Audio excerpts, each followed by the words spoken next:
నేను చదువుకునేటప్పుడు ఇంటర్మీడియేట్ అయిపోగానే అయితే ఎంపీసీ, బైపీసీ, ఆ తర్వాత బీటెక్, బీఎస్సీ, మెడిసిన్ వీటితోనే మా లైఫ్ అంతా ఉండేది. కానీ ఇప్పుడు సడెన్‌గా మన పిల్లలొచ్చేసి ఈ 3 కాకుండా అదర్ ఆప్షన్స్ అంటే ఇప్పుడు 3 ఆప్షన్స్ కాదు 3000 ఆప్షన్స్ ఉన్నాయి. రోజు రోజుకి టెక్నాలజీ విపరీతంగా చేంజ్ అయిపోతుంది. ఇప్పుడు ఏం జేయాలి? ఎక్కడికెళ్ళాలి? మా అబ్బాయి ఇంటర్మీడియేట్ అయిపోతుంది. 8దో తరగతి తర్వాత నుంచే వీళ్ళందరికీ కరెక్ట్‌గా వీళ్ళు ఏం జేయాలనుకుంటున్నారని ఒక ఐడియా రావాలన్నప్పుడు, నాకు సడెన్‌గా ఒక ప్రోగ్రామ్ ఎలా అని జెప్పేసి మా ఫ్రెండ్స్‌తో మాట్లాడుతుంటే, కాలేజ్ మెంటర్‌షిప్ అనే ఒక ప్రోగ్రామ్ ఉంది.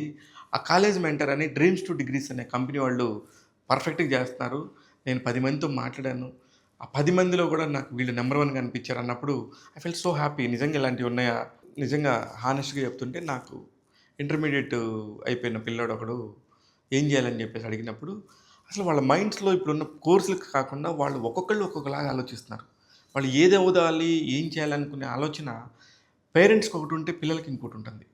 వీటన్నిటిని బ్యాలెన్స్ చేయాలంటే ఖచ్చితంగా వీళ్ళిద్దరిని కూర్చోబెట్టి ఒక మంచిగా ఆలోచించేటట్టుగా ఒక సైకాలజీ ఒక డాక్టర్ లాగాను వీళ్ళందరినీ కూర్చోబెట్టి సెట్ చేయాల్సింది కాలేజ్ మెంటర్స్. అందుకని నాకు ఈ ప్రోగ్రామ్ నచ్చిందని చెప్తున్నాను. డ్రీమ్స్ టు డిగ్రీస్ వాళ్ళది నేను మళ్ళీ మళ్ళీ చెప్తున్నాను. వాళ్ళు దే ఆర్ వెరీ పర్ఫెక్ట్. చాలామంది టీమ్ వర్క్స్ చేస్తున్నారు.